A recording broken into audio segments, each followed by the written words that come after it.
Muy bien, vamos a comenzar entonces con nuestro diálogo interamericano. La primera ponencia del día es la ponencia de Edwin Mosquera. Edwin, bienvenido, un gusto tenerte con nosotros. ¿Estás por ahí? ¿Me escuchás? Sí, aquí estoy. Perfecto. Vamos a hacer coanfitrión, Edwin, para que puedas compartir pantalla. Y te pido que junto con tu presentación nos cuentes, para los que no te conocen, un poco de quién sos y lo que estás haciendo. Cuando sean y 20 exactamente, cuando se hayan cumplido los 20 minutos, te voy a avisar para que, bueno, más o menos regulemos el tiempo. ¿Te parece bien? Perfecto. Muchas gracias, Edwin, por estar con nosotros. Todo tuyo. Muchas gracias. Bueno, voy a tratar primero que todo de compartir acá la presentación. Un momento. A ver, hace días que no uso esta aplicación. Por aquí, por allá. Listo.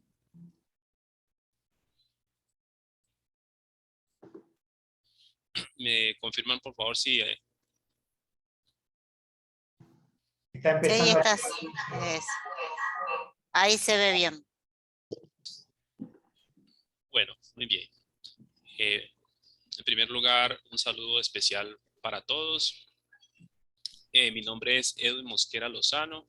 Yo soy profesor de la básica y la media en Colombia. Trabajo en Colombia en el departamento de Risaralda, exactamente en una ciudad que se llama Dos Quebradas. En este momento me encuentro terminando jornada académica. Sí, estoy aquí en el laboratorio de ciencias naturales, sí, tratando de conectarme un poquito y evitando un poquito el ruido normal de las que sucede, digamos, en este contexto educativo. Entonces, me encuentro estudiando en estos momentos un doctorado en didáctica de las ciencias naturales y exactas en la Universidad Tecnológica de Pereira.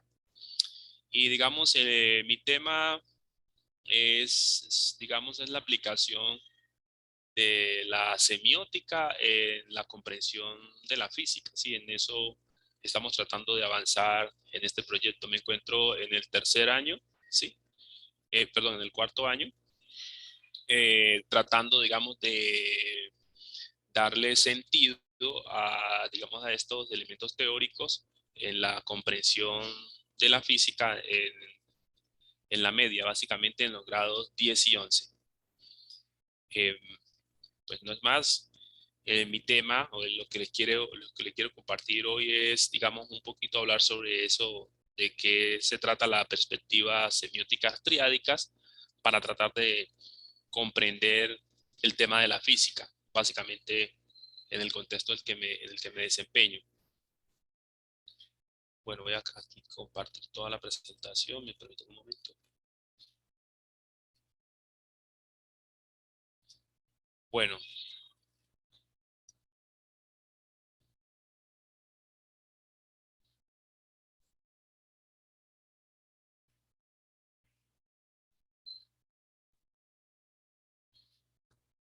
Bueno, vamos a hacer, digamos, una mirada obviamente una mirada hacia nuestro interés, que es el tema de la didáctica, ¿sí?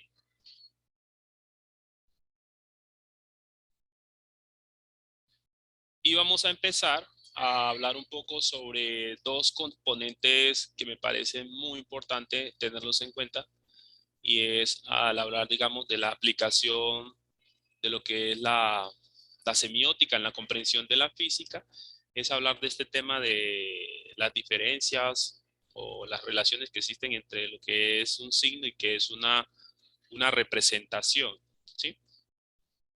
Lo que hemos encontrado es que parece ser que inicialmente esto tiene un origen histórico, porque existían personas que se dedicaban a una cosa, otros se dedicaban a otra. Por ejemplo, estaban los cazadores, los médicos, los adivinos, que trabajaban más con el tema de las, digamos, esto de las señales o las indiciales, las señales indiciales, Y existían, digamos, otro grupo de personas que se dedicaban más al trabajo con las, digamos, a reflexionar frente al lenguaje, ¿cierto?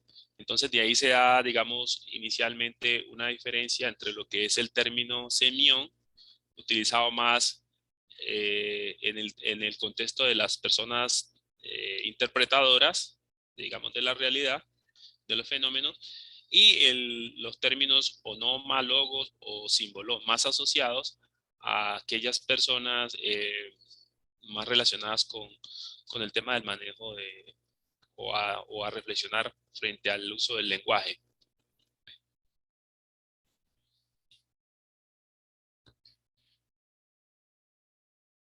Bueno, básicamente al hablar de este vínculo, estos vínculos entre lo que son los signos y las representaciones, nosotros podemos hablar de un concepto que es el concepto de la intencionalidad, ¿sí?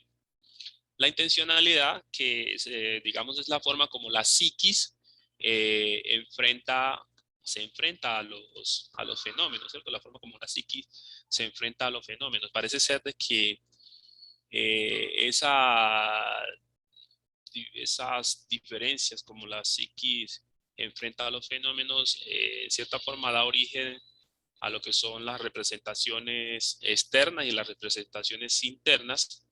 De allí podemos analizar o surge los conceptos de lo que es la semiosis, que básicamente es el trabajo con representaciones externas, o los procesos no éticos, que es el trabajo con representaciones internas. En el medio, digamos, de estos dos elementos, de estos dos conceptos que son como las dos caras de una moneda, así se maneja el concepto, lo que es la semiosis y la noesis, está el concepto de la intencionalidad.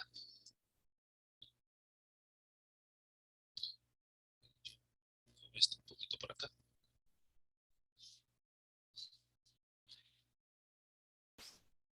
Bueno, esto nos dirige a dos elementos importantes, hablar sobre lo que es el lenguaje y el pensamiento, ¿cierto? Hay dos diferencias allí entre lo que es el lenguaje y el pensamiento. Cuando hablamos de lenguaje podemos estarnos ubicando en el contexto un poco más semiótico, ¿cierto? De representaciones externas y ver cómo este lenguaje se diferencia del pensamiento porque el lenguaje es más lento, ¿cierto?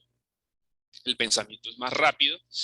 El lenguaje se desarrolla de forma discursiva, mientras que el pensamiento pasa constantemente a estados confusos, ¿cierto? Entonces, básicamente son unas diferencias importantes que se pueden plantear entre lo que es el tema del lenguaje y el pensamiento en esta construcción, digamos, del análisis del tema de las diferencias entre las representaciones y los signos.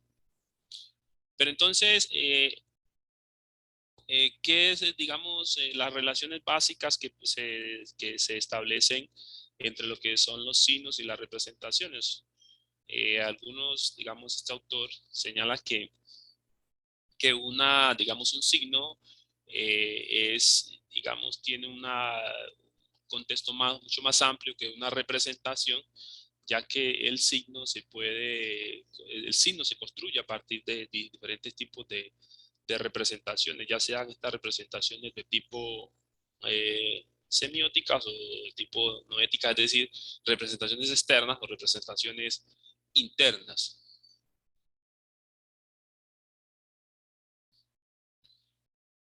Una representación, para, digamos, aclarar un poquito más el concepto de la representación desde este autor, que se ubica dentro de la psicología cognitiva y la ciencia cognitiva, dice que son, digamos, objetos, son configuraciones de elementos objetivos y subjetivos que se desarrollan, digamos, en la interacción entre el lenguaje y la experiencia y tienen, digamos, tienen unas reglas de composición, tienen reglas de cambio, reglas de inferencia, y básicamente se utilizan para describir o explicar un proceso o digamos, un sistema. Nos vamos a ubicar en esa definición de representación.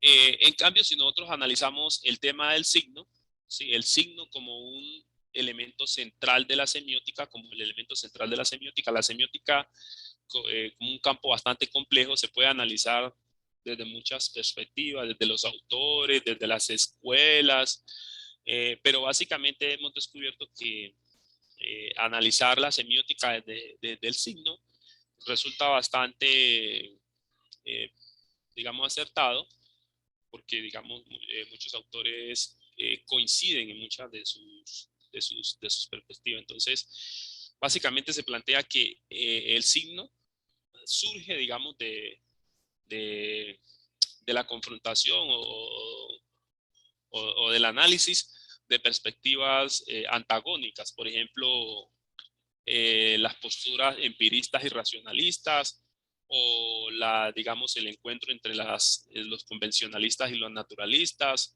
o los realistas y los nominalistas.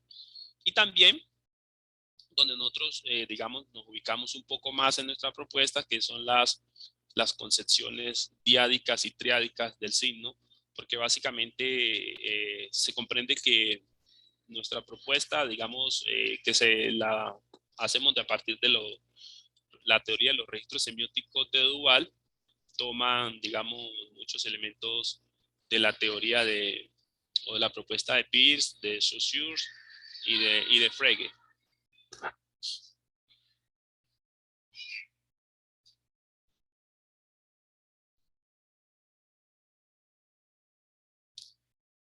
Bueno, de un análisis, digamos, histórico y un poco epistemológico del tema de los signos, analizado, digamos, desde Platón, quien planteaba, digamos, que esos signos se producían en la mente, ¿cierto?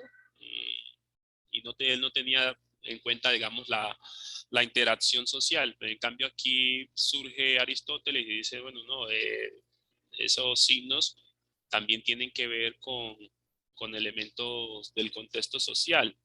Entonces, diríamos que ahí surgen, digamos, como dos posturas, pero digamos más adelante los estoicos construyen la idea de lo que es la imagen fónica, que básicamente la imagen fónica es, digamos, la interacción digamos el vínculo que existe entre el objeto. Yo aquí pongo objeto, pero realmente es un signo, ¿cierto? Que existe entre ese signo y su significado. Digamos, el análisis de las posturas contrarias entre los realistas y los nominalistas se analizan, digamos, desde que digamos, los realistas, los escolásticos, plantean que, digamos, estos signos tienen un origen natural, pero, digamos, los nominalistas sostienen lo contrario, ¿sí? Entonces, no, que estos signos básicamente son pueden ser producto de las convenciones. Y aquí básicamente se analiza el problema de los universales, el problema de los universales, ¿sí? Entonces, digamos, para Guillermo de Ockham y otros nominalistas, básicamente se plantea que esos universales solamente están en las palabras, ¿cierto? Cuando yo digo árbol, solamente plantean que esos universales solamente está ahí en esa palabra árbol. Como podemos ver, ahí hay un ejemplo, tenemos muchos tipos cuando yo digo árbol, pues un árbol puede tener muchas variaciones en la realidad. Entonces, básicamente, aquí se plantea esa discusión, que son, digamos, la discusión de la existencia o no de los universales. Esto fue en la Edad Media. Digamos más adelante, aquí no voy a hacer mucho énfasis en esta parte, digamos, los signos en la parte de los empiristas, ¿cierto? Los empiristas tratan, digamos, intentan crear, digamos, un lenguaje universal, pero ya sabemos que pues el lenguaje es un elemento muy complejo y obviamente pues ellos no logran establecer digamos, un lenguaje, digamos, o una lengua universal a través de la estructura de los signos. Una idea, digamos, que surge de Luke y es que las palabras, digamos, las palabras expresan, digamos, expresan ideas, no expresan, las palabras no expresan fenómenos, ¿sí? Sino que expresan ideas de esos fenómenos. Y otra, digamos, otros conceptos que también podemos destacar aquí, digamos, la función del signo, la ubicación de la función del signo como elementos importantes para la construcción de ideas lógicas para la ciencia. Entonces aquí ya se empieza, digamos, como una aproximación del uso, digamos, de estos signos, los signos para la construcción del conocimiento científico. Y más adelante, digamos, continuar con los desarrollos en la parte del álgebra. Nosotros, nuestra propuesta se ubica aquí básicamente en lo que son las perspectivas diádicas y triádicas, como habíamos dicho, que básicamente en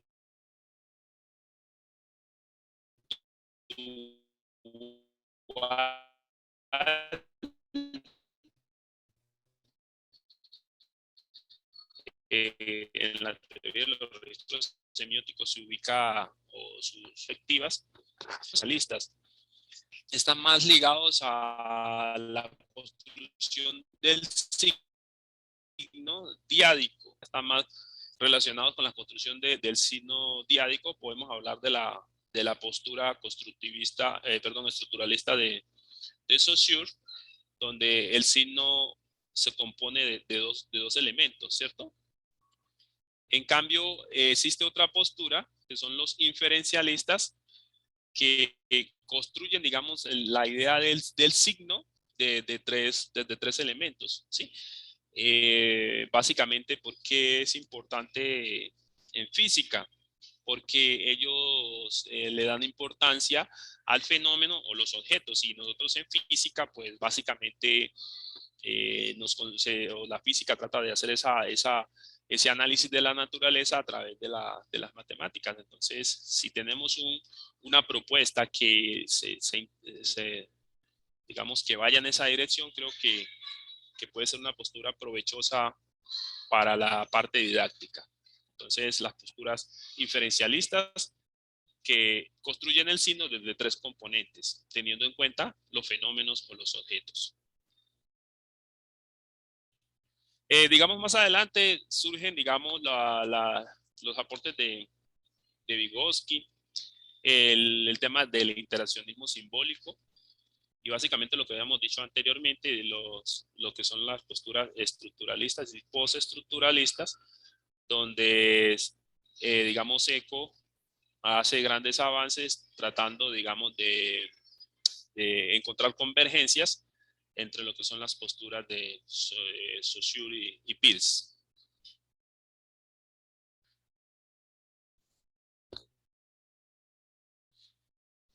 Bueno, en el cuadro de la izquierda tenemos básicamente lo que son algunos modelos triádicos del signo, ¿sí? Modelos triádicos del signo de diferentes autores. Pero básicamente podemos analizar aquí la propuesta que hace, digamos, la semiótica, ¿cierto?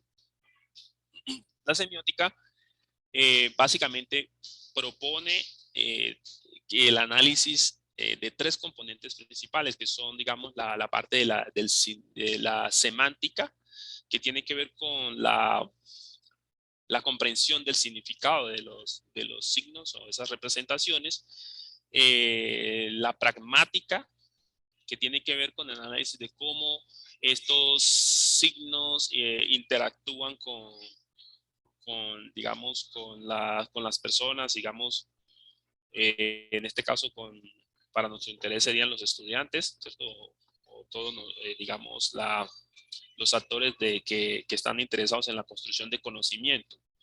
Y la sintaxis, que tiene que ver la forma en cómo digamos, estos signos se organizan para, digamos, crear sentido y construir conocimiento. En esta tabla, en la parte izquierda, nosotros tenemos básicamente aquí la propuesta de Peirce, donde el signo, digamos, se compone de 3 elementos que se llaman, digamos, esos componentes se llaman elementos del correlato triádico, donde se habla de un vehículo, se habla de un sentido y se habla de un referido. Entonces ese vehículo es un, digamos, un representamen, el sentido es el interpretante y el referido, digamos, es el objeto o el fenómeno.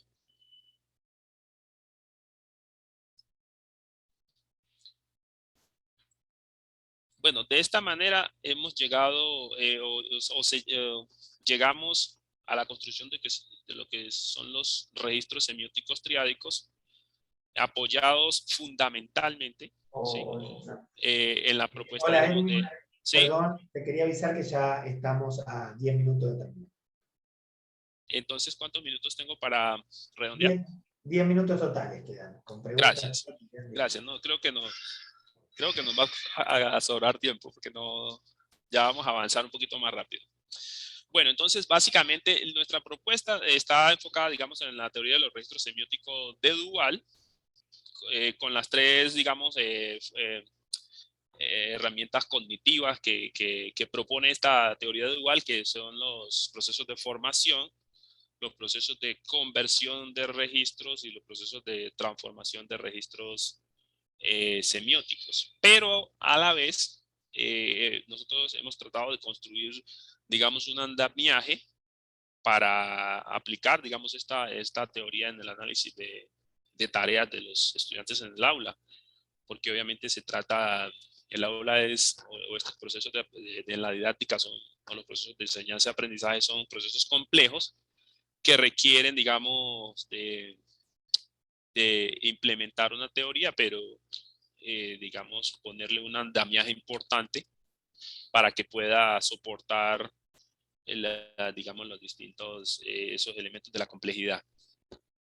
Básicamente son los procesos de externalización de registros semióticos. Aquí los voy a simplificar. Los procesos de externalización de registros o de representaciones, más bien de representaciones internas o de representaciones semióticas, que propone COS, ¿sí? Y que básicamente lo hace a través del dibujo, ¿sí? Que los estudiantes cuando construyen sus dibujos eh, producen, digamos, unas representaciones que se diferencian básicamente si estas representaciones se producen en el contexto del aula o si digamos, para ser presentadas a a otras personas o si son digamos, eh, representaciones internas o dibujos que hacen ellos para hacer sus resúmenes o trabajos o construir, digamos, su cuaderno de apuntes. Entonces se ha encontrado, digamos, que existe una diferencia importante en esos tipos de representaciones que ellos producen, ¿cierto? Si son privadas o si son para ser publicadas, ¿sí? Entonces es importante tener en cuenta esos elementos.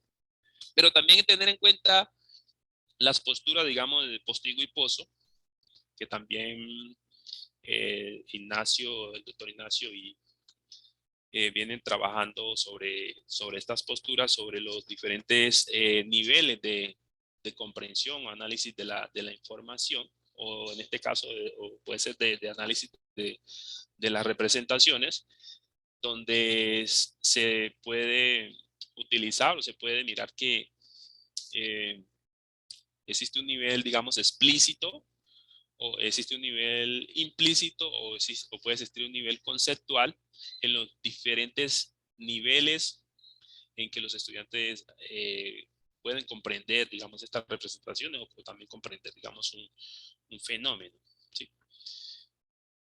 También se nutre de la teoría cognitiva, ¿cierto? De la teoría cognitiva, de la teoría de la carga cognitiva de Sweller, relacionada principalmente con la capacidad que tiene digamos, nuestro cerebro de recibir información nueva y unirla o combinarla con información ya eh, vieja, por decir algo, y producir nuevo conocimiento. Entonces, esa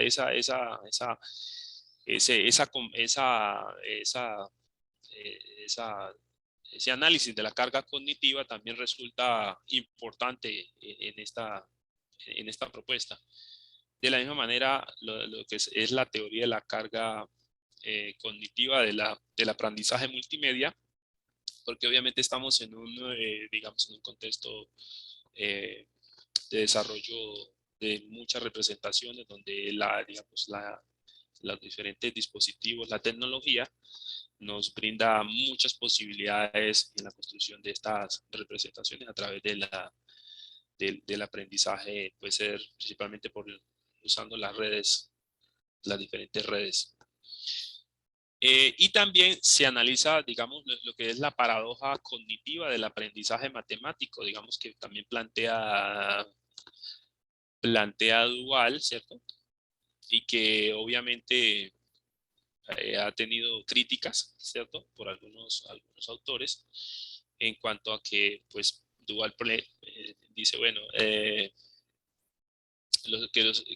porque Dual digamos, en esta paradoja cognitiva, plantea que básicamente lo plantea como un problema de aprendizaje, ¿cierto? Lo plantea como un problema en el aprendizaje, pero digamos lo que yo comprendo, lo que hemos entendido de esto es que las críticas van en el sentido de que ese problema o esa capacidad o esa falta de habilidades que tienen nuestros estudiantes para comprender las representaciones o que tenemos para comprender las representaciones resulta ser que es algo un poco más bien natural. Entonces ahí es como unas posturas en quienes dicen que de pronto es una cuestión de un problema como tal, pero otros dicen no, eso es un problema, digamos, básicamente que siempre se presenta y que se debe tener en cuenta como algo que se debe llevar dentro del proceso y tenerlo como más bien como una oportunidad para la construcción de conocimiento. Básicamente así como se interpreta. Y finalmente, también nos apoyamos en los procesos de argumentación en el aula, ¿sí? Entonces, obviamente las propuestas del Durán, las propuestas del el profesor Ruiz, que plantea, digamos, un modelo para aplicar, digamos, la argumentación en el aula, mirando que la argumentación, digamos, se, se, digamos, tiene diferencias en cuanto a a la explicación, ¿sí? Digamos, hay diferencias entre explicar y argumentar. Existen diferentes tipos de argumentación, ¿cierto? Puede haber argumentación lógica desde Toulmin, pero también puede haber procesos de artefactuales, de construcción de conocimientos, o puede haber argumentación retórica, o procesos de argumentación CTS. Bueno, entonces, pensar de que existen, digamos, una amplia gama de propuestas. Básicamente, nosotros nos centramos un poquito en la argumentación lógica para tratar de aprovechar, digamos, el análisis de las representaciones. Puede ser desde las estructuras de Toulmin.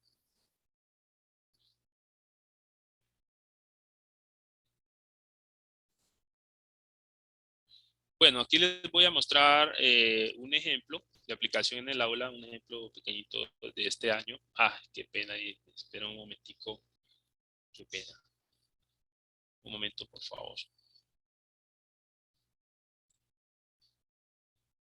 Se me corrió esto.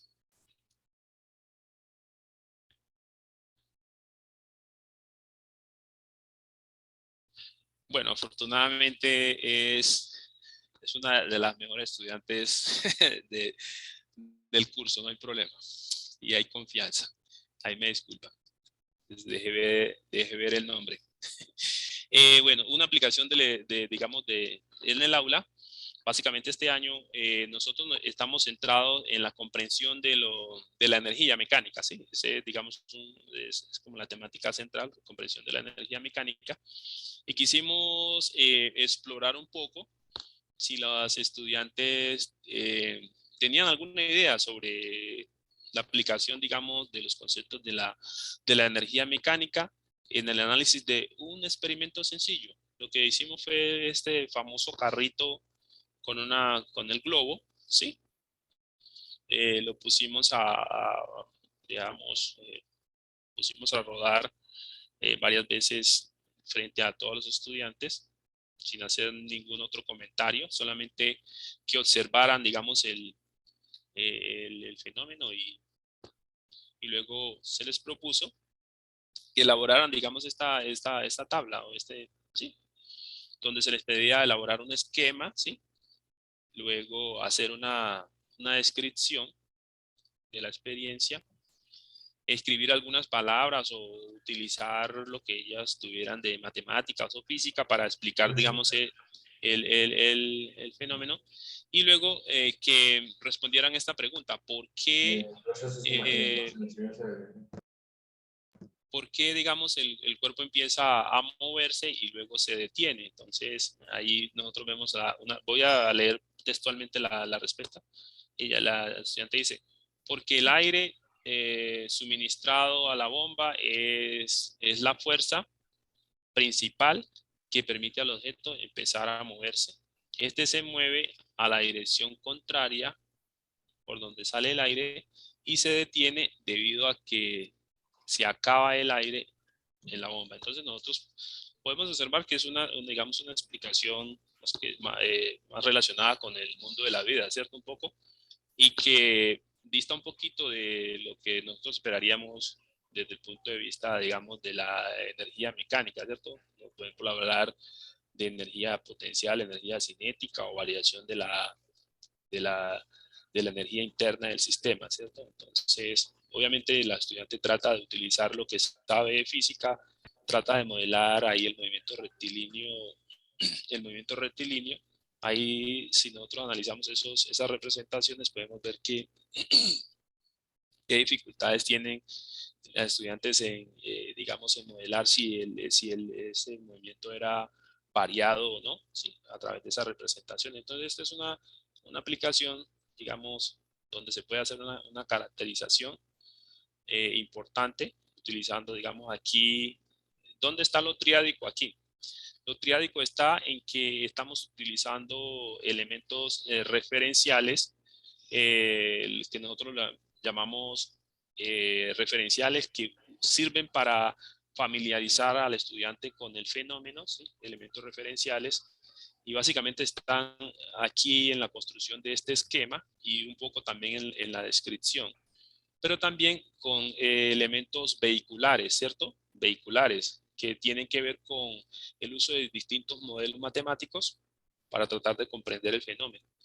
Y acá, digamos, en el uso de estos registros verbales, en la parte de explicativa o argumentativa, tenemos, digamos, esos tres componentes. Entonces, eso es lo que nosotros básicamente hemos llamado los elementos triádicos, ¿cierto? Lo que hacemos es organizar los distintos tipos de registros con esas características y ubicarlos como registros referenciales, vehiculares y registros para dar sentido. Y ahí entonces ahí Edwin, tenemos el componente triádico. Edwin, ¿nos escuchás?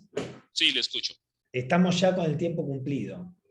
Sí, ya terminé porque ahí ya sigue la despedida. Muy bien. Entonces, muchas gracias. Entonces, voy a terminar con una frase de Pablo Freire, aunque no es exactamente una frase, más bien parafraseada.